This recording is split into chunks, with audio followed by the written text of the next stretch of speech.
सर्वमङ्गलमाङ्गल्यं सर्वकल्याणकारकं प्रधानं सर्वधर्माणां जैनं जयतु शासनं जैनं जयतु शासनं जैनं जयतु शासनम् नमस्मै साराय सानुभूतिया चकास्ते चित्स्वभावाय भावाय सर्वभावान्तरचिरे सर्वभावान्तरचिरे सर्वभावान्तरचिरे।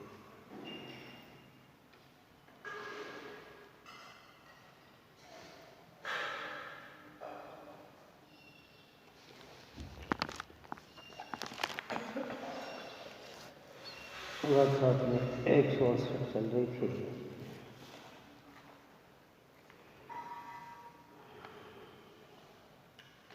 कृष्णाचार्य भगवान ने ये बात कही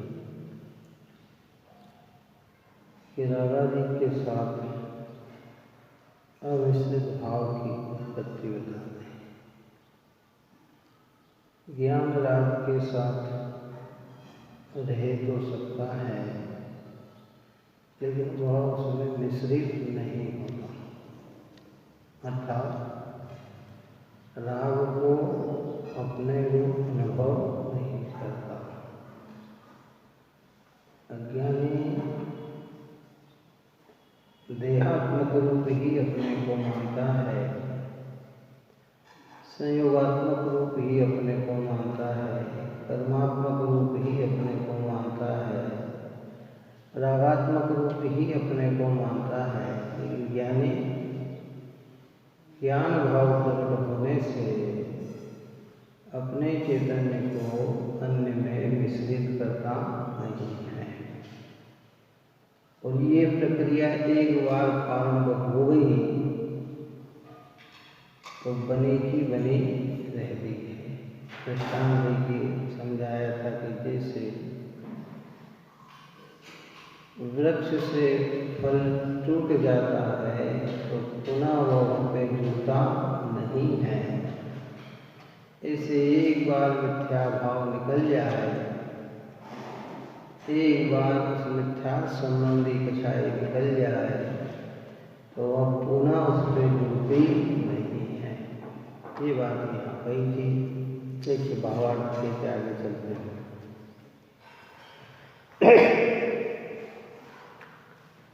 यदि ज्ञान एक बार अप्रतिपाती भाव से रागादिक से भिन्न परिणमित हो तो वह पुनः कभी भी रागादिक के साथ मिश्रित नहीं होता। यानी आत्म वस्तु चैतन्य वस्तु भेद ज्ञान करके एक बार रागादिक से अप्रतिपातिक भाव से रागादिक से भिन्न परिणमित होता हो तो वो पुनः कभी भी रागादिक के साथ मिश्रित नहीं होता। इस प्रकार उत्पन्न हुआ रागादिक के साथ पुनः मिला हुआ ज्ञानमय भाव सदा रहता है। पूर्णता की अपेक्षा परमात्मा संपूर्ण रागादिक से क्या हो गए, दूर हो गए। लेकिन नीचे की भूमिका में चौथे गुण स्थान, पंचम गुण स्थान, छठे गुण स्थान में राग की बुद्धि पूर्वक सद्भावना है, लेकिन यानी राग में एकत्व बना स्थापित नहीं करता। बस उसी प्रकार सब लगाना जो ऊपर चर्चा की है। यह प्रतिपाती भाव से तात्पर्य अनुभूति। अप्रतिपाती भाव का अर्थ है कि एक बार उससे भिन्न पड़ गया, उसकी अपनत्व बुद्धि टूट गई। क्या टूट गई? तो वो पुनः फिर उसमें अपनापन जुड़ता नहीं है। क्या मैंने क्या दृष्टांत दिया था कल? बोलो।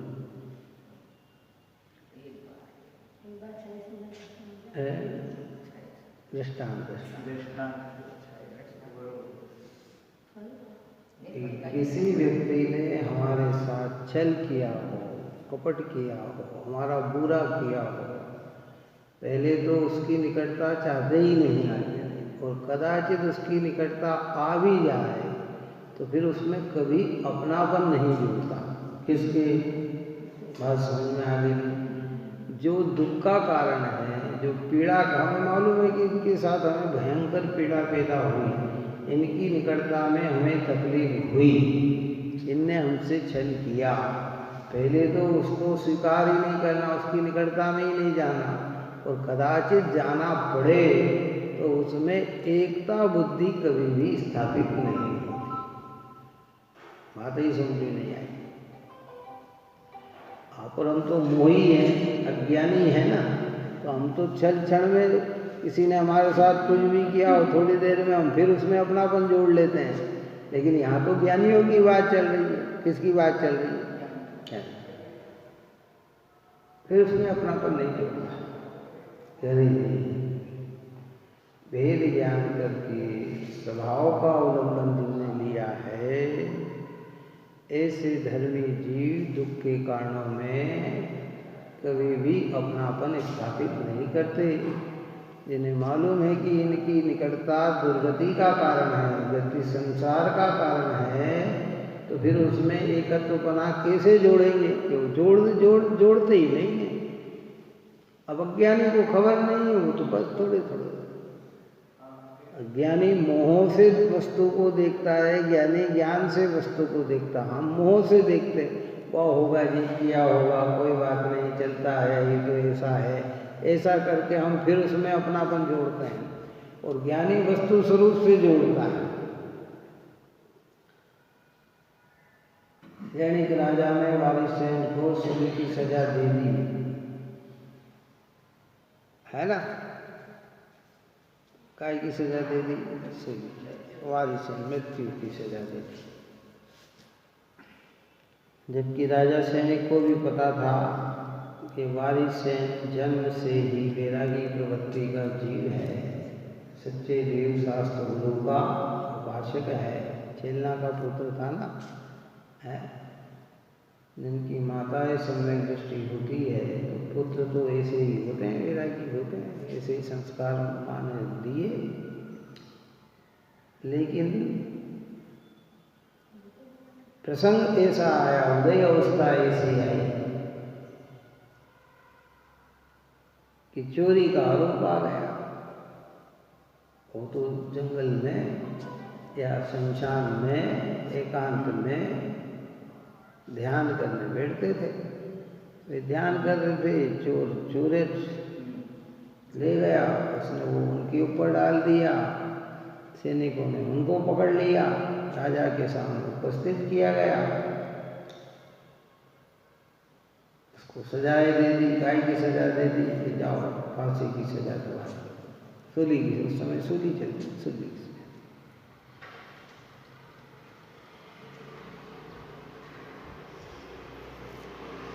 अपने ध्यान में संलग्न हो, सूली सिंहासन बन गई, क्या बन गई? और जब फिर, और उस समय उसका चिंतन इतना प्रगाढ़ हो चुका था, किनका? वारिसेन का, कि उन्होंने तो अंदर में दृढ़ प्रतिज्ञा कर ली थी कि अगर जीवन बचा तो अब संयम के मार्ग पर लग जाऊंगा, और आयु पूरी हो गई तो कोई बात नहीं। और तत्व समझ लिया था कि संसार में कोई अपना नहीं है। जिसका मैं दंभ भरता था कि मेरे पिताजी राजा हैं, वही मेरी मृत्यु के कारण है, ऐसा जब का विचार बन गया, और वह सूली सिंहासन बन गई। फिर सैनिक महाराज ने कहा कि चलो अब घर चलो, है कि नहीं पिताजी, अब मैंने संसार का स्वरूप समझ लिया है, अब वो कैसे उनमें अपनापन जोड़े है।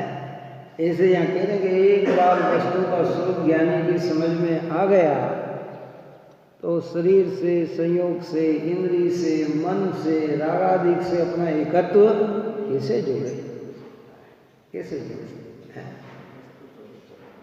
बाद में तो ऐसा लगता है हम वही हैं, इसलिए हम सब चीज को भूल भूल कर, कोई बात नहीं, कोई बात नहीं, क्योंकि हमें सुख पद में ही दिखता है ना।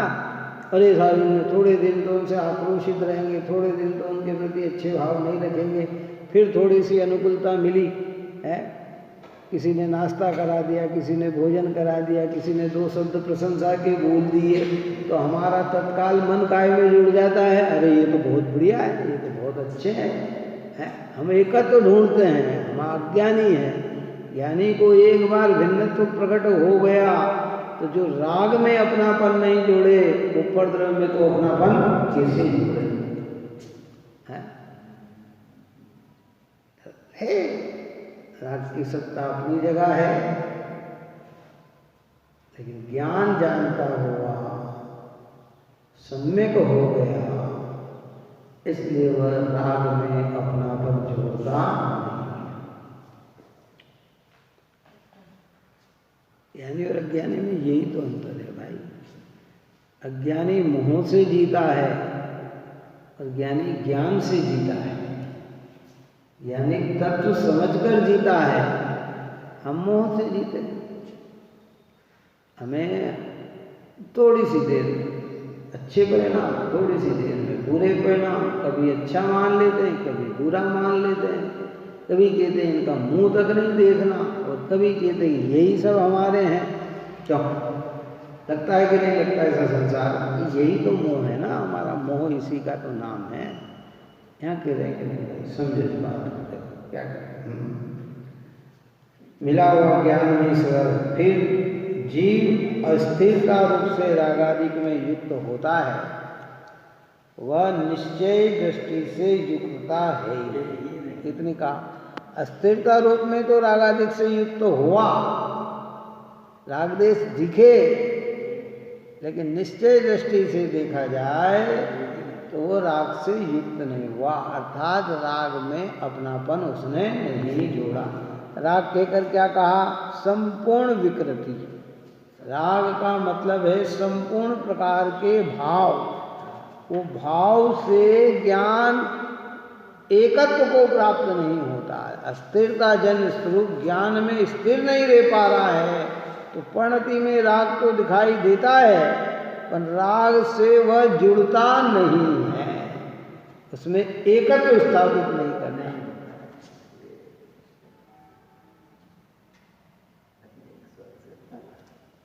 और उसके जो अल्पबंध होता है वह भी निश्चय दृष्टि में बंध है ही नहीं। और उस रागादिक से जो अल्पबंध हुआ,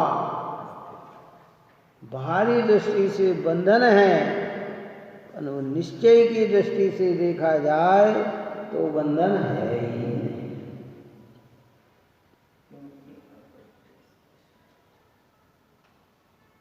समझ में बात करें,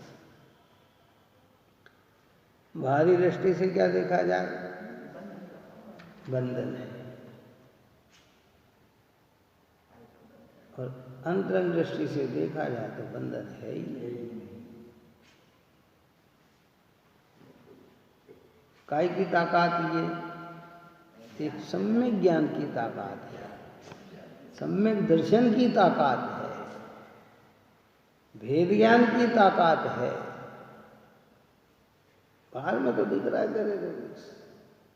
लेकिन भीतर में खेले कि एक बार जैसे डाली से पक्का फल गिर गया तो वो पुनः डाली पे जुड़ता नहीं है।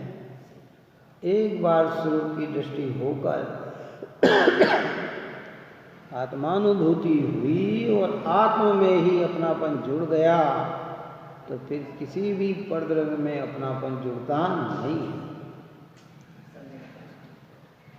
परद्रव्य साथ में रहे उसकी बाधा नहीं है। संयोग, शरीर का संयोग केवली तक जाता है, कहाँ तक जाता है? संयोग केवली तक।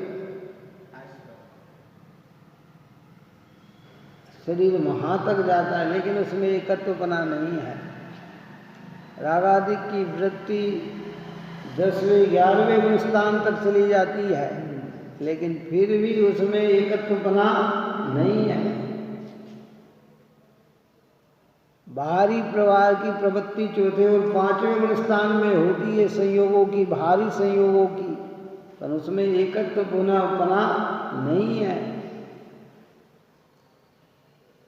ये काय की ताकत की सम्यक दर्शन की ताकत, एक चैतन्य मात्र मैं हूँ, ऐसी जो अनुभूति धर्मी जीव को हृदय में होती है, उसका पावर इतना है कि वह अनंत बंधनों से छूट जाता है।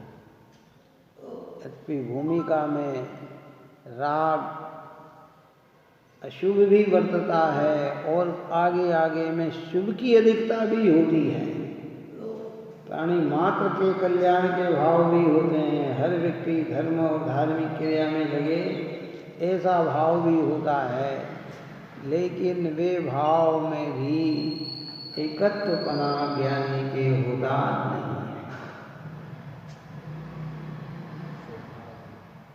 बात ही समझ, व्यवहार में अच्छा कहा जाता है। कल अपन ने एक दृष्टांत और दिया था। क्या दृष्टांत दिया था?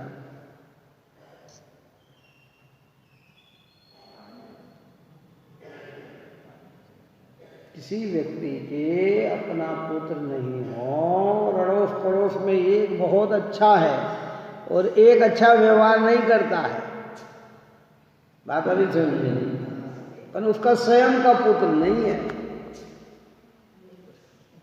एक बार पूछता है, दादाजी रोटी खा लिया आपने पानी पी लिया आपको कोई काम तो नहीं है, और एक देखना ही पसंद न करे और दुष्टता का भी व्यवहार करे हैं। अब दोनों हैं, बाहरी दृष्टि से एक अच्छा कहेंगे, एक को बुरा कहेंगे, लेकिन परमार्थ दृष्टि में दोनों उसके भिन्न हैं कि दोनों उसके, जो अनुकूल चलने वाला क्या उसका है, क्या नहीं है। ऐसे स्वरूप की दृष्टि न हुई हो, स्वरूप की प्राप्ति न हो, और पुण्य भी है और पाप भी है, प्रवृत्ति में पाप भी है, प्रवृत्ति में पुण्य भी है, लेकिन धर्मी जीव उनमें अपनापन जोड़ते नहीं है। वो जानते हैं कि ये परिणाम भी मेरी चैतन्य आत्मा से तो भिन्न है। लोक व्यवहार में उसको अच्छा कहा जाता है। किसको अच्छा कहा जाता है? शुभ भाव को अच्छा करते हैं। और ऐसा कितने अच्छे भाव हैं, दया का भाव, दान का भाव, पूजा का भाव, भक्ति का, व्रतशील संयम का भाव, करुणा का भाव, और ऐसे भाव ज्ञानियों में होते हैं। ज्ञानियों में भी व्रत तपशील संयम का भाव होता है, ज्ञानियों में भी दया का भाव होता है, और ऐसा नहीं छोटी मोटी नहीं, उत्कृष्ट दया का भाव भी अज्ञानी जीव के अंदर आ सकता है। सब जीव को कल्याण करने का भाव भी अज्ञानी के अंदर आ सकता है। सबका भरपेट भोजन आदि मिले, ऐसा भाव भी अज्ञानी में हो सकता है। पर अज्ञानी उस भाव को और ज्ञान को एक में करता है, और ज्ञानी खुद भाव को और आत्मा को भिन्न भिन्न समझता है। बस इतना अंतर। हमारी बात समझो, कुछ नहीं है। प्रैक्टिकल करो इन सब चीजों का। क्या समझते हैं? प्रैक्टिकल करो। प्रैक्टिकल करने का मतलब अभी जिन भावों में हम दे रहे हैं वो भाव से ज्ञान भिन्न है कि ज्ञान उस रूप है? उस रूप है नहीं, उस रूप मान रखा है। ये मान्यता तोड़ना उस रूप नहीं है। हाँ, तो मान्यता तोड़ना ही मान रहे हैं, इसलिए तो अज्ञानी है ना। अज्ञानी क्यों बने हुए हैं? कि हम राग और ज्ञान को एक में एक मान रहे हैं। राग के स्वामी बन रहे हैं, राग के कर्ता बन रहे हैं, राग के भोक्ता बन रहे हैं, और इसको कहा यहाँ अज्ञानमयी परिणाम।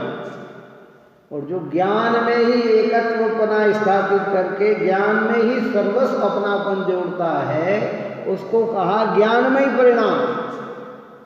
ज्ञानमयी परिणाम से निर्बंध होता है, अज्ञानमयी परिणाम से बंद होता है। अज्ञान परिणाम आश्रव है, समझे? तो आश्रव से निवृत्ति कैसे लें? कि ज्ञान रूप परिणाम है।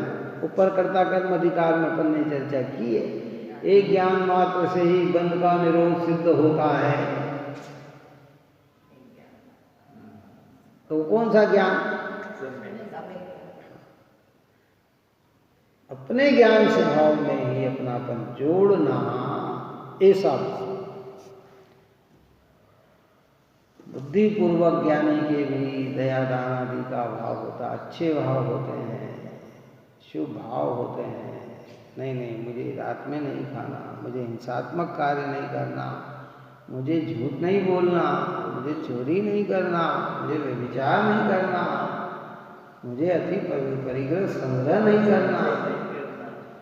कोई भूखा दिखे तो भोजन कराने का भाव आ जाता है, यानी धर्मात्माओं को प्रति बहुमान का भाव आ जाता है, जिन धर्म गुरु के प्रति उत्साह का भाव आ जाता है, जिन धर्म की बढ़ोतरी का भाव आ जाता है। और बुद्धिपूर्वक ज्ञान, परंतु अप्रतिभाव से। बात समझ में आई कि नहीं? एक बार मोह टूट गया, जान लिया कि ये भाव मैं नहीं, ये भाव मेरे नहीं, मैं इन भाव का करता नहीं, मैं इन भाव का भोगता नहीं, तो अब वो भाव के साथ ज्ञान रहता तो है, पर उसमें जुड़ान नहीं करता। जैसे डाल से पक्का फल गिर गया, अब भले उसको वृक्ष के पास रख दिया जाए, पर वह वृक्ष से कभी भी जुड़ता नहीं है, कभी जुड़ता नहीं है। और हमारे परिणाम कैसे हैं? अरे भाई, इतनी चर्चा सुनने के बाद भी ज्ञान की साक्षी नहीं हो पाती है। बात समझ में आए? क्योंकि हम भीतर से उसका रस नहीं ले पाते। लगता है ऐसे ही है, भाई क्या क्या हमें तो क्या कि जो आंखों से भिन्न भिन्न करने की चीज दिखे उसमें तो हम पुरुषार्थी हो जाते हैं, और जो ज्ञान से भिन्न भिन्न जानना है उसमें हम अपुरुषार्थी हो जाते हैं। अभी कहते कि इनको छोड़ो, इनको त्यागो, इनको हटाओ, तो बिल्कुल तैयार बैठे हैं, लेकिन ये राग मैं नहीं हूं।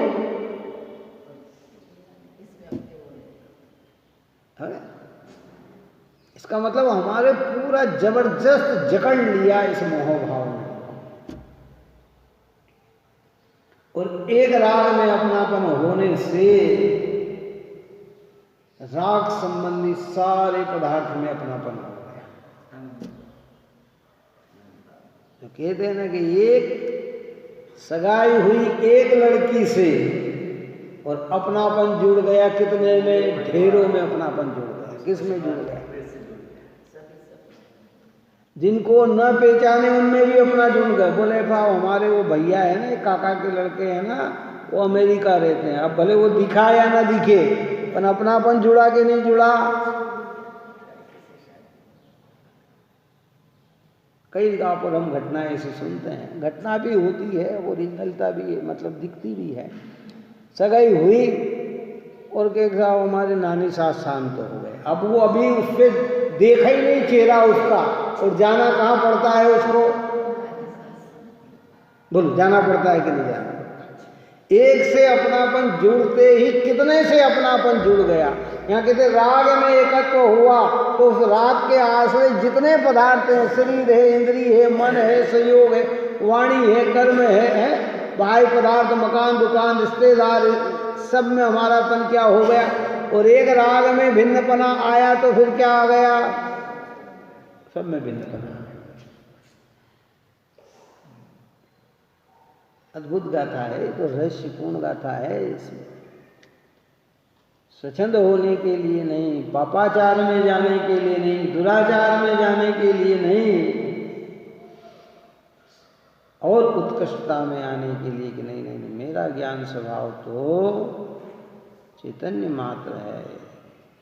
और जिसको ज्ञान का रस आ जाए, आचार्य यहाँ कहते हैं कि भाई अस्थिरता जन रागादिक से युक्त होता है और निश्चय दृष्टि से युक्तता है ही नहीं, और उसके जो अल्प बंध होता है वह भी निश्चय दृष्टि से बंध ही नहीं,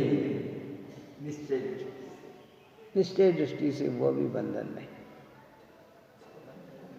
बाहर में दिख रहा बंधन, अल्प बंध क्या बंधन है भाई। उसने कहा ना अपन ने कि भाई आजकल तो बहुत सारी प्रक्रिया आ गई, बंधन के हाथ में बेड़ी आदि न भी डाले तो बंधन की ओर कला आ गई।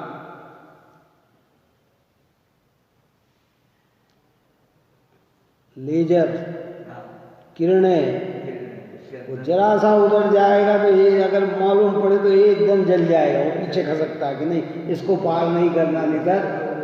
तो बाहर में खुला खुला और सब में बंधा हुआ है। अज्ञानी ऐसा है, दृष्टांत को इसको समझो इस तरीके से कि बाहर में लग रहा है कि मैं खुला हूं, पर वो मिथ्यात्व से बंधा हुआ है, समझ में आए। और ज्ञानी का बाहर में दिख रहा है कि ये रस्सी से बंधा, सुतली से बंधा हुआ है, लेकिन वो इतना बंधन नहीं है, वो झटके से उसको क्या कर सकता है, तोड़ सकता है।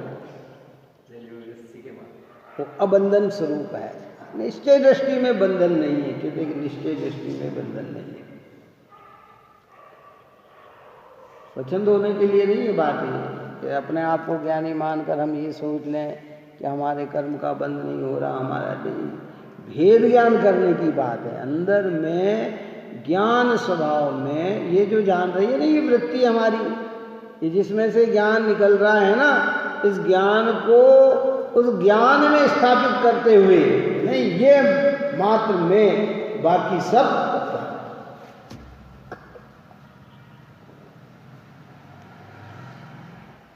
बंद नहीं ही नहीं, क्योंकि अबद्ध स्पष्टता रूप से परिणमन निरंतर वर्तता ही रहता। निरंतर किसको निरंतर? ज्ञानी की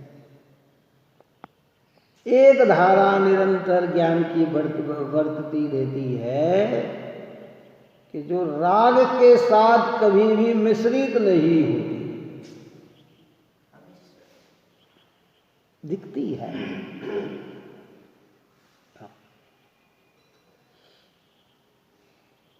जिसको अपन ने पहले दृष्टांत दिया था कि पानी के ऊपर पेट्रोल डाल दिया जाए, घासलेट डाल दिया जाए, डीजल डाल दिया जाए, दिखता पानी में है लेकिन वो पानी से कभी मिश्रित नहीं होता। हो जाता है क्या? नहीं होता है। ये उसका स्वभाव है, ये उसका स्वभाव है। वहाँ आश्रव का वो सेवाल वाला दृष्टांत आश्रव के लिए है, ये अबंध स्वरूप के लिए। वहाँ तो सेवाल को मलिन सिद्ध किया, यहाँ मलिन सिद्ध नहीं करना है, क्योंकि सम्यक ज्ञान मलिन नहीं होता है, वो तो निर्मल होता है।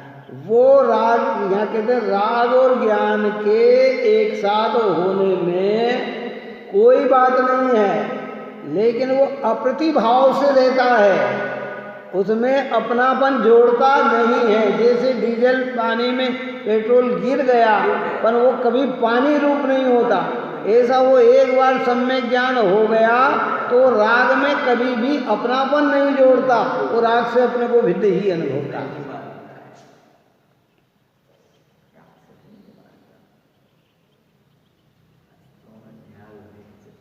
ये बात सुनकर कोई स्वभाव कमजोर करना ये लक्ष्य नहीं होता ज्ञानियों का, उसमें तो और रुचि से, इंटरेस्ट से और बढ़ेगा ही। परंतु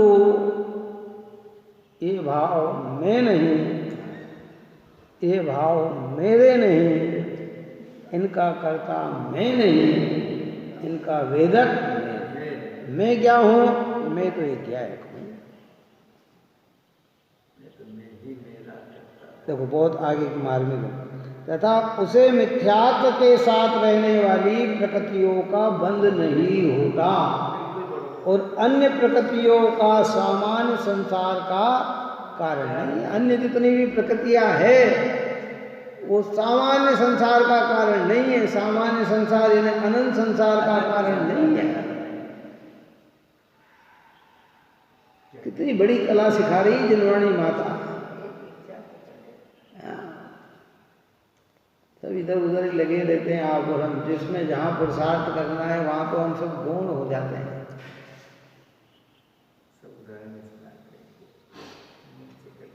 फिर से सुनो देखो क्या, तथा उसके मिथ्यात्व के साथ रहने वाली प्रकृतियों का बंध नहीं होता। एक सम्यक दृष्टि को 41 प्रकृतियों का बंधन नहीं होता। 41 प्रकृतियां भी छुट्टी को हो जाती है। अब वो कितना ही समय संसार में रह ले वो, लेकिन 41 प्रकृतियों का बंधन उसके जीवन में है ही नहीं। और उत्कर्ष चर्चा में अगर छेड़ालाकार और रत्नकर्ण सावकाचार्य आदि में और कई जगह आया, अपन ने कहा कि प्रथम नरक बिन सठ भू ज्योतिषवान भवन सठ नारी थावर विकल त्रय पशु में नहीं उपजत सम्यक धारी। सम्यक दृष्टि इतनी चीजों से तो दूर ही हो जाता है। ये महिमा काय की है? एक सम्यक दर्शन की, शुद्धात्म अनुभव की है।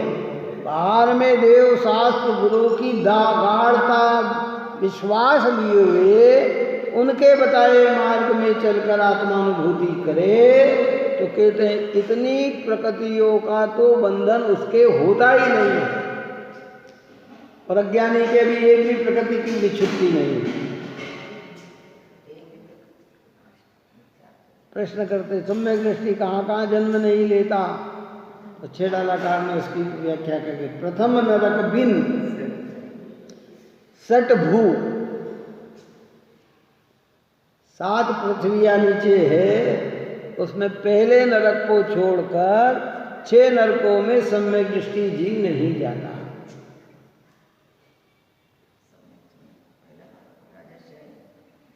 है ना। जिसको भी सम्यक दर्शन की कहा, नरक में जाकर सम्यक दर्शन प्राप्त करे वो अलग विषय है। सम्यक दर्शन छूटकर नरक में चले जाए वो विषय अलग है।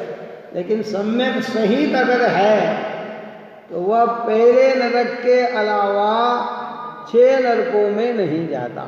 प्रथम नरक बिन सट भू ज्योतिषवान भवन, ज्योतिष देव नहीं बनता, भवन व्यासी नहीं बनता, व्यंतर नहीं बनता, 3 प्रकार के देवों में उसका जन्म नहीं होता। सट यानी नपुंसक नहीं बनता, वान भवन सड, सड और नारी स्त्री पर्याय में जन्म नहीं लेता। और आगे कहते थावर विकल त्रय पशु में नहीं उपजत सम्यक धारी। वो स्थावर 5 स्थावर नहीं बनता, 2 इंद्री 3 इंद्री 4 इंद्री, विकलत्रय नहीं बनता, असंगी नहीं बनता और पशु पर्याय को धारण नहीं करता। अब बोलो एक सम्यक की आराधना में कितना संसार कटा। अरे बात सुन, लोग कहते सम्यक से क्या होता है, सम्यक से क्या होता है, सम्यक से क्या होता है। एक सम्यक की आराधना में कितनी व्यवस्था होती है?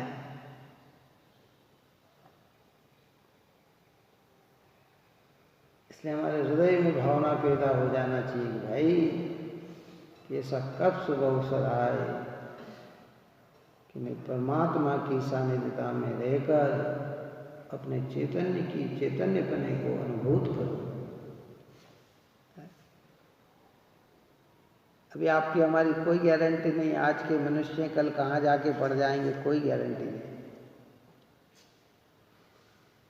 कोई पता नहीं। आज के मनुष्य कहला रहे हैं, सेठ कहला रहे हैं, अच्छे के रह रहे हैं, कल न जाने कहाँ पर्याय में पहुंच जाए। इसलिए जिनवाणी माता समझाती, क्या कहती है, अन्य प्रकृतियों का सामान्य संसार का कारण है, मूल से कटे हुए वृक्ष के हरे पत्तों के समान वे प्रकृतियां शीघ्र ही सूखने योग्य है। ये भी दृष्टांत दिया था ना पहले कि भाई देखो, किसी जीव ने वृक्ष को जड़ मूल से उखाड़ के नहीं फेंका और ऊपर ऊपर का तना काट दिया, और ऊपर की तना काट के उसको जला दिया, सामने वो हरा भरा नहीं दिख रहा है, लेकिन फिर भी वो जो ठूंठ खड़ा हुआ है, जड़ खड़ी हुई है, वो थोड़े दिन में पूरा क्या कर देगा, फिर से हरा भरा कर देगा। और जड़ मूल से उखाड़ कर फेंक दिया और अभी उसे जलाया नहीं भी है, तो थोड़े दिन तक वो हरा भरा तो दिखेगा, लेकिन अब फलने फूलने वाला नहीं है, अब सूखने ही वाला है। ऐसे मिथ्यात्व का अभाव न करके हम अन्य अनेक कार्य कर लेते हैं, अनेक प्रकार की प्रक्रिया कर लेते हैं। हमें लगता है बस अब तो हमारा संसार है, हमने ये भी छोड़ दिया, ये भी कर लिया, ये भी कर लिया, ये भी हो गया, ये भी हो गया, अब तो हमारा मोक्ष, अब तो हमारा मोक्ष। मूल में गांठ पड़ी हुई है, जड़ पड़ी हुई है मिथ्यात्व की, तो थोड़े दिन में वो पूरा हरा हरा भरा कर देती है। क्या हरा भरा कर देती है? और समूल उखाड़ के फेंक दिया और अभी उत्कृष्ट कार्य में दिखाई नहीं भी दे रहा हो, तो भी अब वो फलने फूलने वाला नहीं है, अब वो क्या होने वाला है, सूखने वाला।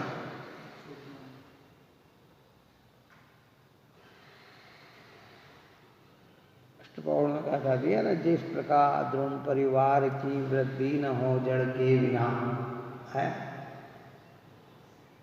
जड़ है तो वृक्ष भी हरा भरा दिखेगा, उसकी वृद्धि होगी, और जड़ ही न हो तो क्या होगा, बोलो। कई चीजें आती है ना, एक तो पेड़ बोया जाता है, क्या बोया जाता है, जैसे बड़े बड़े पेड़ यहाँ पर हमारे दिख रहे हैं, ये पेड़ जिसको मूल के अंदर बीज डालकर रोपण किया गया, और एक बिना ही खड़े हो जाते हैं। क्या खड़े हो जाते हैं? जिसमें रोपण नहीं किया गया लेकिन खड़े, उनकी जड़ गहराई में नहीं है, वो जड़ वाले नहीं है। तो जैसे ही सावन का महीना, भादवा महीना, कुआर महीना, कार्तिक महीना गया और बाद में धूप पड़ने लगी, ये हो गए, वो ऑटोमेटिक क्या होते हैं, सूख जाते हैं, निकल जाते हैं, फलते फूलते नहीं। और जिनकी लगी है वो कोई से भी महीने में हो तो भी वो जड़ से दिखे, बाहर में सूखे हुए भी दिखेंगे। तो जहाँ थोड़ा सा समय आया, अपनी समय पे आया कि उसमें फल लगना चालू हो जाएंगे, उसमें फल लगना चालू हो जाएंगे। मिथ्यात्व का भाव हो तो फल संसार का वृक्ष लगा हुआ ही है। हमें बाहर से दिख रहा कि हम तो कुछ नहीं भैया, हमने तो सब छोड़ दिया, अब तो हमारी मुक्ति हो जाएगी, अब तो हमारी मुक्ति हो जाएगी।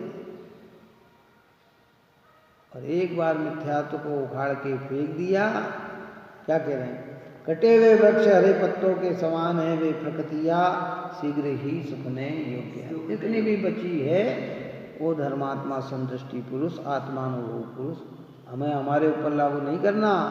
ये बात ज्ञानियों की है, उनको देखकर अपने जीवन को ज्ञानीमय बनाने का प्रयत्न करना।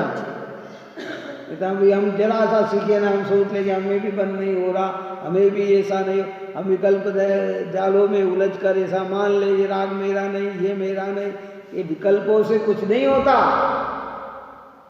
अनुभूत हो कैसे सामान्य जीव इसी में संतुष्ट हो जाता। बैठे 5 मिनट हमारे भाव आ गए, शरीर मेरा नहीं, इंद्रिय मेरी नहीं, मन मेरी नहीं, वाणी में, अरे जिन वाणी में तो मेरे को ज्ञान में ही कहा, मैं तो ज्ञान में ही हूँ, ऐसे विकल्प करके संतुष्ट हो गया। और अपने को सोच रहा है कि निर्बंध हो गया, तो भाई ऐसे कोई निर्बंध नहीं हुआ जाता है।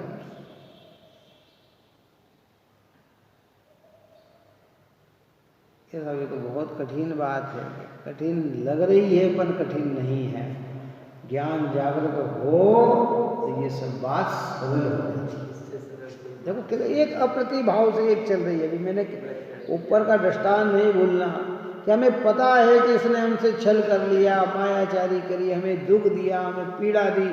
अब पहले तो इसकी संगति करना नहीं और मजबूरी से संगति करना पड़े तो फिर उसमें कभी भी अपनापन नहीं जुड़ता। ऐसे रागादिक भाव में ज्ञानियों का कभी भी अपनापन नहीं जुड़ता। कि कब तक नहीं जुड़ेगा? कि जब तक संपूर्ण राग भिन्न ना पड़ जाए तब तक नहीं जुड़ेगा। इसलिए कहा ना 131 कलश अमृतचंद्राचार्य देव कहेंगे भेद विज्ञान को कहाँ तक भाना कि जहाँ तक सिद्ध ना बन जाए वहाँ तक भेद विज्ञान को भाना। जितने भी सिद्ध हुए हैं वो सब भेद विज्ञान के बल पर हुए हैं और जितने भी आप और हम बन रहे हैं वो सब भेद विज्ञान के अभाव में बन रहे हैं। भेद विज्ञानता सिद्धा सिद्धा ये किलकेशनम अश्य भावते बद्धा बद्धा ये किलकेशनम है। जितने जीव बंधे हैं बंध रहे हैं भेद विज्ञान के अभाव में और जितने जीव मोक्ष जा रहे हैं गए हैं सब भेद विज्ञान के सद्भाव में। कितनी देर भेद विज्ञान करते हैं हम कितनी देर करते हैं? मोक्ष की बात नहीं है, आप और हम कितनी देर करते हैं? फिर अब सोचो आप कमी कहाँ है हमारी, कहाँ कमी है? कोई नहीं निकाल सकता ये बात, ये सब जिनवाणी निकालती है। बाहर वाले तो उन बातों को पूछते हैं, जिनवाणी उस बात को भीतरी बात को तोड़ती है। बाहर वाले जुड़ने की बात करते हैं, जिनवाणी उससे पीछे हटने की बात करती है। हम इसी में संतुष्ट हो रहे हैं कि हमने ये कर लिया, हमने वो कर लिया, हमने ये कर दिया, हमने वो कर दिया और मन को संतोष कर लिया। वो काय का संतोष है? गति से अगति होने का संतोष है कि दुर्गति से बचने का संतोष है। और दुर्गति से बचने का मतलब जिनवाणी में लिखा है ना, माता ने कहा है ना, सब लोग कहते हैं ना कि देखो भाई अच्छे भाव करने से अच्छी गति मिलेगी, अच्छी गति मिलेगी, अच्छी। तो ये मानकर हम वो कार्य करके संतुष्टि महसूस कर रहे हैं। क्या महसूस कर रहे हैं? अगति होने का प्रयत्न थोड़ी कर रहे हैं हम। प्रयत्न काय का होना, गति सुधारना लक्ष्य नहीं है। हाँ, ये फिर भ्रम में मत पड़ो, उसको सीधा सीधा चलो। गति सुधारना लक्ष्य नहीं, गति ही न हो ये लक्ष्य है। बात समझ में आई कि नहीं आई? और जहाँ गति सुधारने का लक्ष्य बन गया कि हम उसी में संतुष्ट होकर अपने को नरक तो जाएंगे नहीं, निगोद तो जाएंगे नहीं, अपन ये तो करेंगे, देखो अपन रात में नहीं खा रहे, अपन बच्चे नहीं खा रहे, अपन पाप नहीं कर रहे, अपन हिंसा नहीं कर रहे, अपन ये नहीं कर रहे, अपनी तो गति सुधर गई, अपनी तो गति सुधर गई, अपनी तो गति सुधर गई।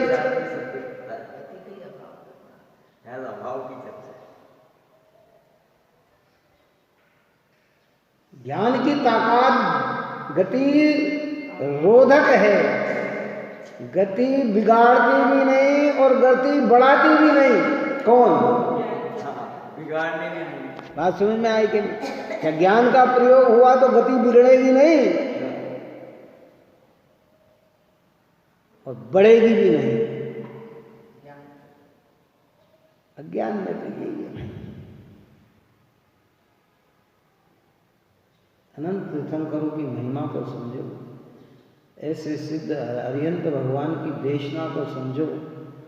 ये जिनवाणी कितनी उत्कृष्ट बात हमें समझाती है कि अरे भाई क्या। इसलिए तो कहते हैं कि टोडरमल जी साहब की ओ इन बातों की तो मुझे खबर ही नहीं है, मैं तो प्राप्त पर्याय में तन्मय होकर ब्रह्म से इन्हीं को सर्वसत्ता मान रहा हूं और यहाँ कह रहे हैं कि ये सब तेरे से भिन्न है।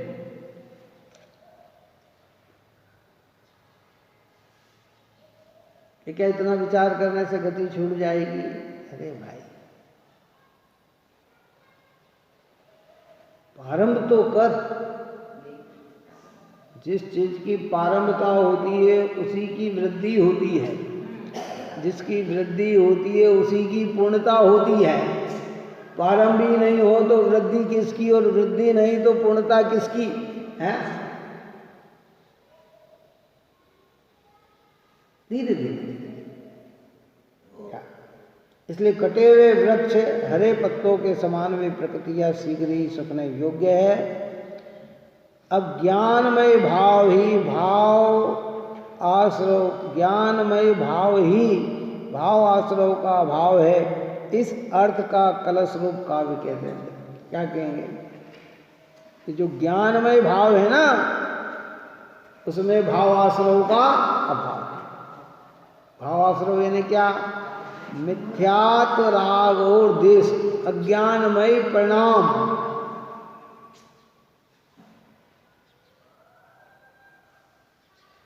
इसलिए जनवाणी कहती है कि जो आंखों से दिखता वह सत्य नहीं, जो ज्ञान से दिखता है वह सत्य है। जगत कहता है कि जो आंखों से दिख रहा वह सत्य है। क्या दिख रहा है? जगत क्या कह रहा है? देखो, सामायिक करते करते नागदत्त सेठ की मृत्यु हो गई। कैसे हो गई? आंख वालों ने क्या देखा? और जब उनकी देह निकाली होगी तो कितनी धूमधाम से निकाली होगी। क्यों? अगर कोई कह दे ना कि अरे साहब इनने तो इस प्रकार, ये तो ध्यान में देह छूटी, अरे भाई समाधि मरण हो गया, क्या हो गया, तो धूमधाम से। और बने कहाँ के जी? अब आंख ने क्या देखा और भगवान के ज्ञान ने क्या देखा?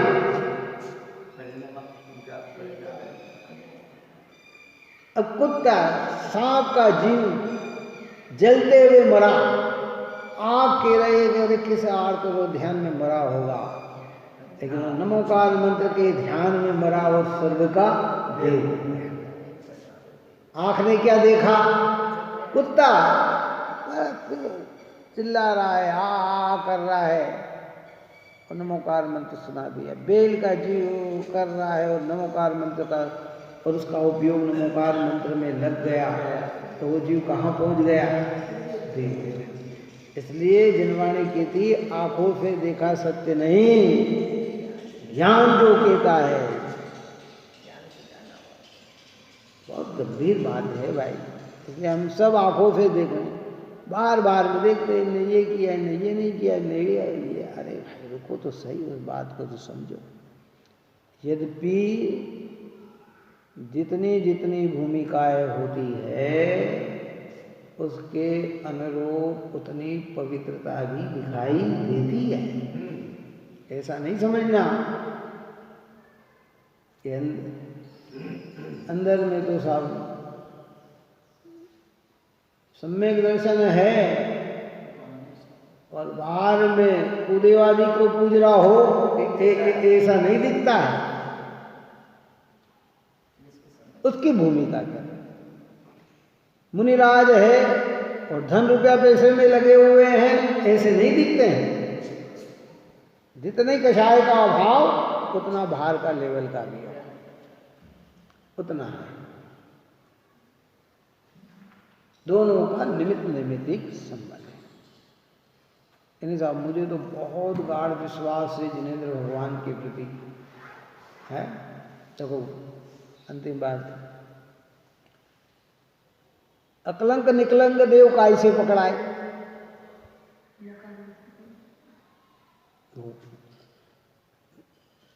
धागे को डालकर भी प्रतिमा को उलांग गए, समझ में आया? पर वो पकड़ाए काय से है? किस अचानक कोई विपदा आए तो मुंह से क्या निकलेगा? चलो बताओ। तो उन्होंने, अरे भाई कोई कहता है सुबह पहले एकदम जोर से चिल्लाया, उन्होंने कहा कि भाई है तो सही, ये तो समझ में आ गया था कि कोई ना कोई जिन धर्मी तो है। तभी इन्होंने लिखा कि केवली प्रणतो धम्मो शरणम पहुंचामी, बुद्धम शरणम पहुंचामी नहीं, हरंते शरणम पहुंचामी। तो कोई ना कोई तो है। तो सुबह पहले फिर उन्होंने किसी ने कहा कि सांप आ गया, सांप आ गया, सांप आ गया भयंकर। किसी ने कहा आग लग गई, आग लग गई, आग लग गई। तो सबसे पहले किसका स्मरण किया गया? नमो रिहंताणम, नमो सिद्धाणम, नमो आर्याणम, नमो वज्रायणम। तो पकड़ में आ गए। क्या आ गए? अंदर में आस्था जिसकी होती है, भाषा उसी की अनुरूपता में निकलती है। ऐसे अंदर में जिन्हें भेद ज्ञान होता है तो भूमिका के अनुसार प्रवृत्ति उसी के अनुरूप होती है। कैसे होती है? अनुरूप होती है। ऐसा नहीं कि जैसे सब आत्मानुभूति तो है और चाहे जहाँ चाहे जैसी प्रवृत्ति बन रही कि नहीं। नीचे की भूमिका में बढ़ती हुई भूमिका में क्रम क्रम से छोड़ते हुए आगे बढ़ते हैं, वो तो दिख सकता है। क्या समझ में आए? एक एक एक एक एक एक एक एक श्रेणी चढ़ते चढ़ते जब तक न समझे तब तक लक्ष्य तो पक्का हो जाता है, लेकिन भूमिका के अनुसार छोड़ते छोड़ते पर जब परिपक्व हो जाता है और वो चीज़ उपलब्ध हो जाती है तो फिर सारी चीज़ें क्या होती है? छूट जाती है। फिर उसमें शंका करने का विषय नहीं बनता। नीचे अनुभव सम्यक दर्शन से, अविरत सम्यक दर्शन से एक देश विरत में आया तो परिग्रह की संयोग की मर्यादा बनी, अभी मुनि नहीं बना। फिर धीरे धीरे आगे बढ़ता, एक एक प्रतिमा धारण करके और छोड़ता जाता, और छोड़। पर जब मुनि बन गया तो अब फिर किसको ग्रहण करेगा? नहीं, महाव्रत तो हो ही गया, अब भाई की किस चीज को ग्रहण करेगा? किसी को। अब हो गया ना, अब कभी ग्रहण नहीं करेगा। क्रम से कषायों का लेवल है तो वहां तक सद्भावना बनी हुई है। चौथे गुण स्थान वाला और पंचम गुण स्थान वाले जीव चक्रवर्ती भी बन सकते हैं। पंचम गुण स्थान में भूमिका के अनुसार है। 3 चक्रवर्ती हो गए हमारे यहाँ तीर्थंकर के जीव। कितने? शांति कुंतलनाथ। और कई जगह ऐसा भी उत्तर पुराण आदि में आता है कि 8 वर्ष के बाद अनुव्रत धारण कर लेते हैं। क्या शैली है ये भी? तो भी आ सकता है ना। लेकिन जब मुनि बन गए तो फिर क्या होगा? कि फिर तो तिल तो मात्र भी परिग्रह साथ में नहीं होगा।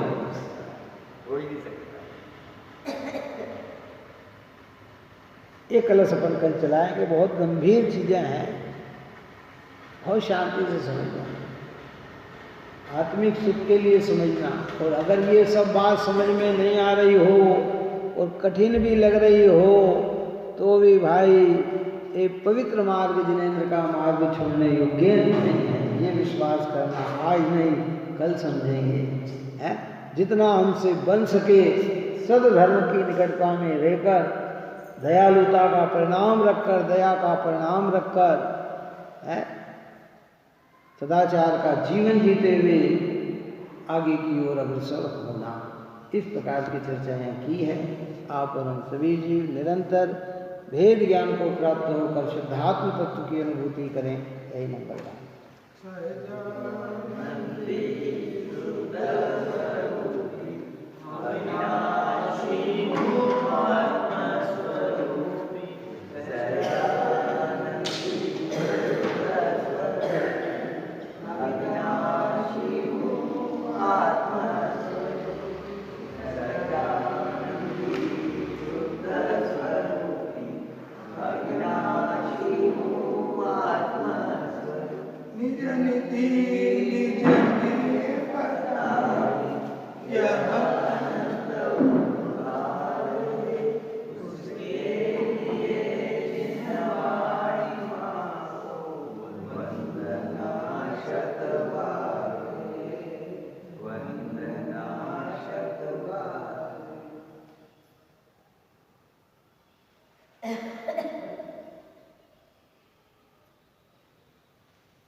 वाणी के ज्ञान से सूर्य पालो सो वाणी मत तुम